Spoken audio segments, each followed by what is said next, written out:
अधिवेशनात पहिलं भाषण मी मराठा आरक्षणावरती मनोजदादा जरांगे पाटील या लढ्यावर केलंय. मला या निमित्तानं सरकारनं त्या ठिकाणी भूमिका समजून घेऊन गेल्या 4 महिन्यापासून मनोजदादांनी जो अल्टिमेट दिला होता 29 ऑगस्टला त्या ठिकाणी आम्ही जरांगे पाटील साहेबांचा जो लढा आहे हक्काच्या आरक्षणाच्या संदर्भात, त्यासाठी अख्खा महाराष्ट्र महासागर म्हणून मुंबईच्या दिशेने निघालाय. मी देखील एक त्यातला कार्यकर्ता म्हणून, माझ्या मतदारसंघाचा प्रतिनिधी म्हणून आणि माझ्या पंढरपूर तालुका असेल, माढा तालुका असेल, सर्व जिल्ह्यातील सर्वांना सोबत आज आम्ही त्या ठिकाणी मुंबईच्या दिशेने निघालोय.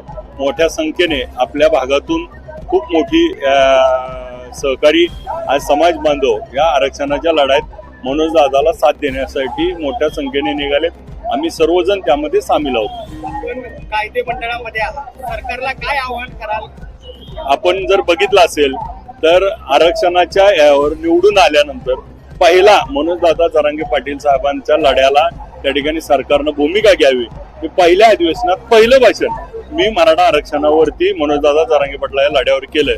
मला या निमित्तानं सरकारनं त्या ठिकाणी भूमिका समजून घेऊन गेल्या 4 महिन्यापासून मनोजदादांनी जो अल्टिमेट दिला होता 29 ऑगस्टला त्या ठिकाणी आम्ही येतोय, तर त्याच्यावरती जर योग्य वेळी योग्य तोडगा निघाला असता तर समाजाला मुंबईला